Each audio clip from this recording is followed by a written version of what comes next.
আপনি যে কোম্পানিটা দেখেন সেই কোম্পানির মালিক আমি না, আমি কর্মচারী রাকিব মালিক। সে যে এত বড় লোক ভাবে সেটা কাউকে জানাতে চায় না। এটা তুমি কি করছো পিউ? তুমি জানো এটার দাম কত? ওর খালা অস্ট্রেলিয়া থেকে এটা পাঠিয়েছে, 1,00,000 টাকা দাম। হ্যাঁ বৌমা বাচ্চা মেয়ে ওকে এত কিছু বোঝে? নানু ভাই আসো তুমি আমার কাছে। নাদিয়া, নাদিয়া, বলো, শুনতেছি। তুমি কি কোনো কারণে রাগ করছো? তো রাগ করবো না তো কি করবো?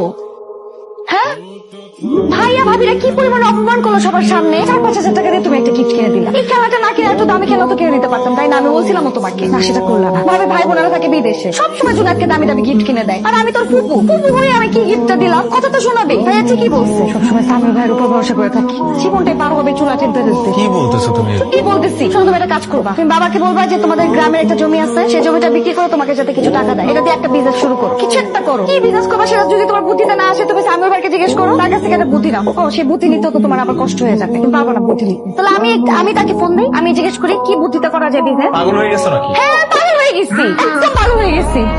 আমার আর মানুষের কথা শুনতে ভালো লাগে না। যখন প্রেম করতে তোর কত কথা শোনাইছো আমাকে, যে নাদিয়া তোমাকে আমি কোনোদিন কোনো কষ্ট ফিল করতে দিব না, আমার দ্বারা তুমি সবসময় ভালো থাকবা, সবসময় আমি তোমাকে সুখে রাখবো। এই আমার সুখ, সুখে সংসার করতেছি আমি। লাগে না আমারই কোনো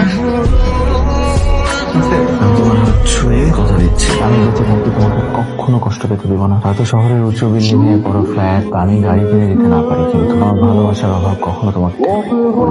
হ্যাঁ বলো। তুমি নাকি নতুন একটা ট্যাব কিনে জোনাইদের জন্য পাঠিয়েছো? পাঠিয়েছি তো, কেন কি হয়েছে? কি হয়েছে মানে? তুমি টাকা কোথায় পাইছো ট্যাব কেনার? আরে টাকা সামিও দিছে, কালকে ঘটনা শুনে ও খুব রাগ করছে, বললো যে খেলতে গিয়ে ভাস্তি একটা জিনিস নষ্ট করে ফেলছে, এর জন্য এত কথা শোনার কি আছে। এটা আমার খুব খারাপ লাগছে। আমি জানতাম এটা সামিউল ভাইয়েরই কাজ হবে। তোমার বন্ধু ভাগ্য দেখলে যে কারো হিংসা হবে, কিন্তু একটা দুঃসংবাদ আছে। ভাইয়া তো মহা বিপদে পড়ছে। ওই যে চায়না থেকে কি নাকি ইম্পোর্ট করতে চাইছিল, এই জন্য তো বাড়ি মর্গেজ লাগছিল। তারপর তো সব প্রোডাক্ট এই কাস্টমসে নাকি আটকে রাখছে, কন্টেনার নাকি কিচ্ছু বাইর করতে পারতেছে না। তুমি জানো 6 কোটি টাকার প্রোডাক্ট ছিল ওইখানে। তুমি বুঝতেছো ব্যাংক থেকে কত পরিমাণের প্রেসার আসবে? আমি শুনলাম ভাইয়ার নামে নাকি তারা মামলাও করতে পারে। মাম্মা মাম্মা কি হয়েছে মাম্মা? কোনো সমস্যা? আপনারতেছে? হ্যালো, আপনাদের বাচ্চার হার্টে একটা ছিদ্র আছে। হার্টে ছিদ্র মানে? হঠাৎ করে হার্টে ছিদ্র করতে আসলো? হঠাৎ করে না, এটা জন্মগত। বাচ্চা যখন ছোট থাকে তখন গিটে পড়ে না, বড় হয়ে যখন একটু আলাদা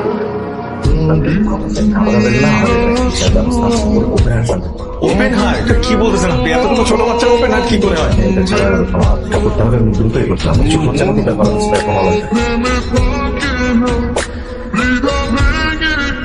টাকার ব্যবস্থা করে যাবে, প্লিজ আমার মেয়ে অপারেশনের ব্যবস্থা করে রাখতে। টাকার বিষয় বলবো, টাকাটা কিভাবে জোগাড় করবা তাই তো? ভাইয়ের কাছ থেকে তো চাইতে পারবো না, ভাইয়া তো নিজেই ডুবে বসে আছে ব্যবসা। কার কাছে চাইতে হবে? সামিউল ভাই আছে তো, সামিউল ভাই, তার কাছে চাইতে হবে, তার কাছে চাইতে হবে।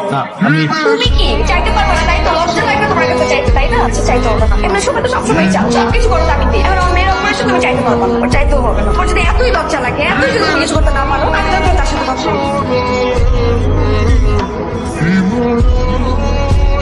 এখন কেমন আছে? আলহামদুলিল্লাহ ভাইয়া। আলহামদুলিল্লাহ, শুনে একটু সাহস পেলাম। সামিউল ভাই, আপনি যে উপকারটা আমাদের করলেন, এই ঋণ আমরা কিভাবে শোধ করবো বলুন ভাই? এখনকার যুগে আপনার মতো মানুষ পাওয়া মানুষের ভাগ্যের ব্যাপার। আপনি যদি আমাদেরকে এতগুলো টাকা না দিতে, আমরা হয়তো আমাদের মেয়েটাকে বাঁচাতে পারতাম না। ভাবি আমি সরি, আমি একটা কথা আপনার কাছে গোপন করেছি ভাবি।